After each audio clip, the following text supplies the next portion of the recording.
Good morning, good evening, and good night, everybody. My name is Sarah, and today we are talking about all the books I read in February. Now, I cannot tell if this was a good or a bad reading month for me. Really, I'm just like, I've read some really long high fantasy books, but at the same time, I'm looking at my average amount of books I read per month, and I feel like this one fell a little flat. So, with that all being said, let's dive on in. As always, we will start at the beginning of the month at the very first book I read, and that was Yu Yu Hakusho Volume 5. This, again, is one of the series I am a little bit obsessed with. Yu Yu Hakusho was an early 90s manga that, really set up the whole supernatural genre in manga. This is the thing that started it all. A lot of people say Bleach was inspired by this, and Bleach was one of the big three manga of our generation. This is actually, on the back of it, the world's most popular manga from when this book was released, obviously before One Piece was a thing. This story follows our main character Yusuke as he ends up dying in the first 5 pages of book 1. The afterlife is like, hey, you weren't scheduled to die today. Do you want to have a chance of coming back to life? That's the whole first arc of the story, is him trying to regain his body, going through trials and tribulations. I always use that saying, but it really does apply. He's trying to prove his worth to live in this world again. That is the beginning of the story, but the real story follows once he gets his body back and he has to end up working for the afterlife, stopping all the demons that are coming into this world, and he has to train to use his new spiritual powers, and it's awesome and amazing. And I don't rate manga, but I clearly have a strong attachment to this one. The next book I read was the 5th season. This is a very highly recommended book on YouTube. If you want to get into high fantasy, this is generally the book that's like, hey, maybe you'll like this one. I DNF'd it. This book follows the story of the world ending for the 5th and final time. It takes place in a world, is really described as the Earth is one of the main characters. It is constantly moving and destroying civilizations. It has gone through these different stories 4 different times, and at the very beginning of this book, they claim that this will be the last time that this Earth will be destroyed and no humans will be able to survive it. That's a very interesting concept, and this is a series, so obviously we're not going to get the full story right away, but the reason I DNF'd it was one of the perspectives that we follow is in second person. I have trouble with second person writing, because I've read one too many fan fictions in the day. I'm not into it. Now, I understand the choice for why they picked second person point of view, which is the point of view that says you instead of I or they. It's the fact that the character that we're following suffers severe trauma in the very beginning, and it's her talking to herself. And I wasn't in the mindset to read that, and I'm still not really in the mindset to read any apocalypse-like book.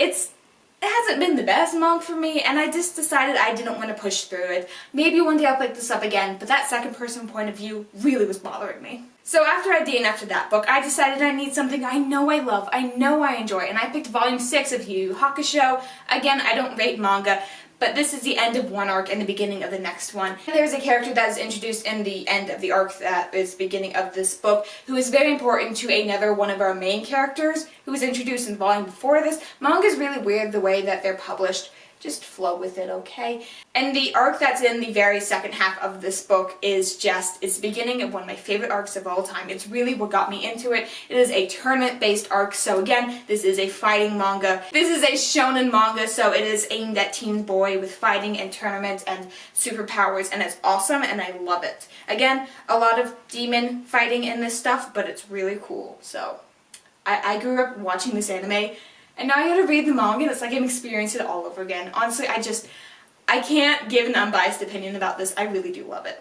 After that, I still needed something soft and enjoyable, so I picked up Winnie the Pooh, this giant collector's edition. This has every single Winnie the Pooh story and short tale in it. Does it have?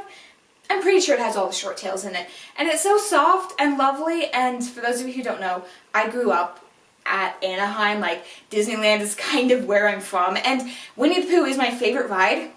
I never read the book before, so I grabbed this one, which has all 4 or 8 or however many. It says there's only 4, but there's definitely more than 4 stories in this, but I finally sat down and I read it, and it's so soft and enjoyable, and it's so cute, guys. It's really, I love it with all my heart. Again, I cannot give an unbiased opinion, but I actually give this one a star rating of 5 stars, because how could I not? I always used to say that, Alice or, Wizard of Oz was my favorite classic. No, I think this is my favorite classic. It's just, This is the book I'm going to turn to when I need something just enjoyable to reread.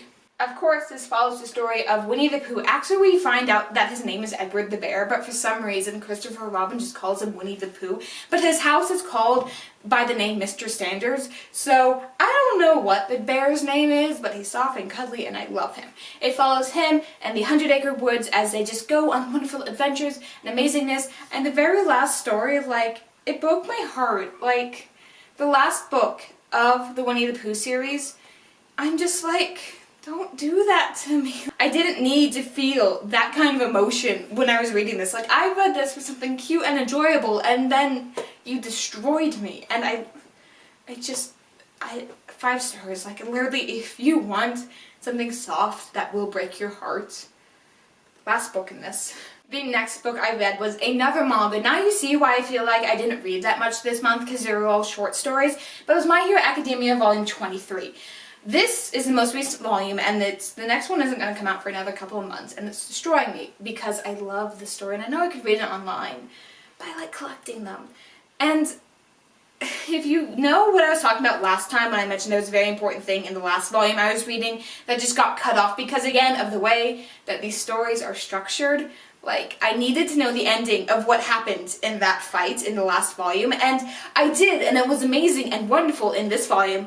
But then it started off with the next arc, which is an arc I've been told time and time again is probably a lot of people's least favorite, and I can kind of see where they're coming from. It follows a lot of the League of Villains, which is the bad guy in this series, and I don't really like it too much. Like, I'm very fascinated in the way they describe villains in this book, but the League of Villains are suddenly our main characters, and their bad guy, like their antagonist, I do not like. So, there's that. My Hero Academia follows a world where 80% of the world's population has superpowers known as quirks. Our main character, the real main character, not the League of Villains, was one of the few people born without a quirk. Until one day he meets the world's greatest superhero, and the superhero's like, hey, I see something in myself and you. My quirk is very unique and I can pass it on to people. And so it follows our main character learning to have a superpower and go to a high school that trains superheroes to be the next government-sanctioned hero, because, you know, you get paid to do that in this world, which is awesome. No more vigilante work where you're running off 2 hours of sleep. But it is very heavily inspired by Western comics, so this is a great place to start if you want to get into manga. It is a fairly long series, and it's not going to end anytime soon. So, I would recommend reading it online if you don't have the money to shell out for this, but I love this series so much. Again, can't rate it. I'm concerned about the next arc, though, but I love the ending of the last one. On to the actual books I read this month, the real high fantasy, the real things that took the majority of the month. First one was a reread of Mistborn, The Final Empire. This is book 1 in the Mistborn series. I read this book last Thanksgiving, I believe, and I read it in the span of 3 days, and then proceeded to forget everything about it, only that I loved it. And then I finally sat down, I'm like, I have the box set of the rest of the series. I need to know what actually happens in this one if I want to continue the series. And so I had to reread it. The Final Empire is a book about a band of criminals who decide they want to overthrow the Final Empire that has been reigning for over 1,000 years. In this world, there are powers known as Allomancers. Allomancers can eat metals and then burn them to give them superpowers. The back of the book has like an actual description of all the metals that it's capable. It has a very hard set magic system, like you can't work around it. There's no like, I can do this because of the plot. Like, no, it has to be set up beforehand what is possible. And I think it's very fascinating, and I absolutely love it. I want to say I have an issue with it because I know it's not perfect, but I really can't think of one. So I did, after this reread, I did continue to give it 5 stars, but at the same time I feel like there's something more to give, and I guess that is why there is the rest of this series, and I want to see what happens next, because it really did set up like this could be a standalone in this book, but there's 3 other books and I want to know what happens after this because I'm fascinated. Our main character is a street urchin named Vin, which is really weird to say because I do cosplay, you guys. One of my original characters is named Vin, and it feels really weird reading the character with the same name, but I digress. Our main character in this book was picked out of a crowd because I'm going to call him the chosen one because that's essentially what he is. He sees that she can do something that he could do, that he believed he was the only one could do. And then he's like, hey, I need to train you in this because you have so much more potential than you're willing to let yourself believe. And it's their whole plan of like trying to sneak into the high noble society, discover what's going on in the final empire, and try to figure out how to take it down. I don't normally like political books, but the way this was set up as Vin, as our spy, is also like going on these crazy adventures. It was amazing and I loved it. And the final book I finished this month is The Way of Kings. I'm so glad I did not buy this as a hardback, because that would be a weapon. The audiobook for this was about 46 hours long.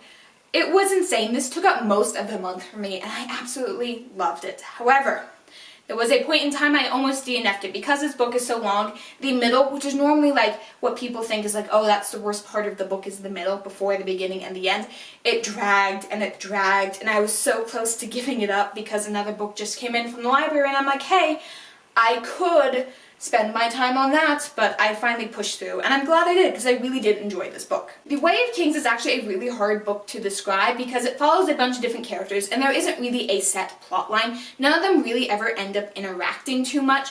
It just follows these characters as the world that they live in is struck in war. And you get to see a bunch of different perspectives from this like point of view of the war. You get the prince who is fighting on the field, you get the bridgeman who is sent out to be killed every single day, you get the thief who's pretending to be a scholar so she could steal something from a high noble lady. And then you also get like little bits of assassin like in there, but he's like in like 3 chapters of the book. But he's still credited as like one of the 4 characters in the synopsis, so I'm technically gonna count him. This book mostly does follow the characters on the war front, the prince and the bridgeman.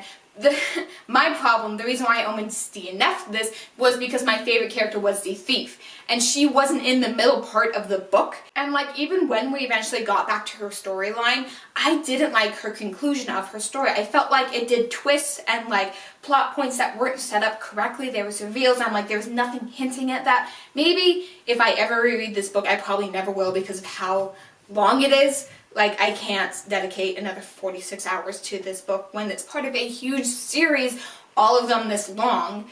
But I'm like, there's stuff in here that really could have been done better, especially revolving around my favorite character, the thief. And again, I love thief stories, and I don't feel like this was enough. And I spent so much time on the prince, and I already said this a million times, I do not like political books. I still gave this book 4.5, 5 stars.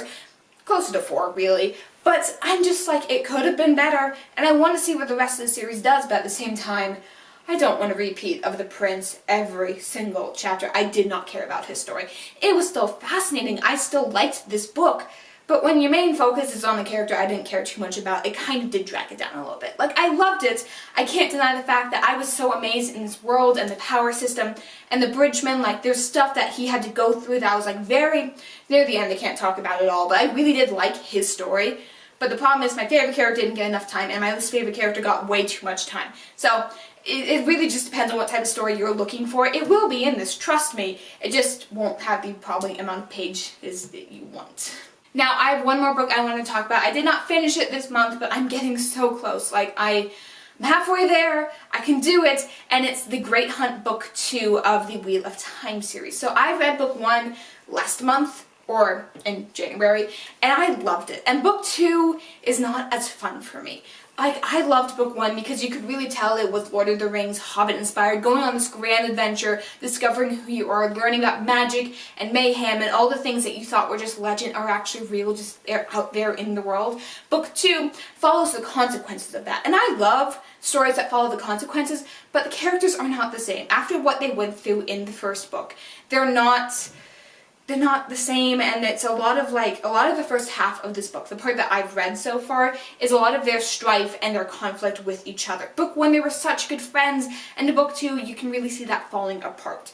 And their friendship was what made book 1 for me, and so I'm having trouble getting through The Great Hunt because it's taking away what I loved about this book. This, I believe, 9 or 10 book series. I know the original author died around book 7, and then Brandon Sanderson came in and finished the series. And I know that my father had read the series beforehand. He says the last couple books, the one that Brandon Sanderson wrote, are the best of the series. And I want to get there, but I heard the books right before the original author died were the worst of the series. So I don't want to trudge through the worst because I'm already struggling to get through book 2. And these are not short books, you guys. So I will tell you what I think about that book at next month's wrap up. But until then, thank you guys all so much for watching. If you have any comments or any things you want to discuss about the books I've mentioned, please leave that down in the comment section down below. While you're there, don't forget to like and subscribe. And as always, good night, good evening, and good morning, everybody.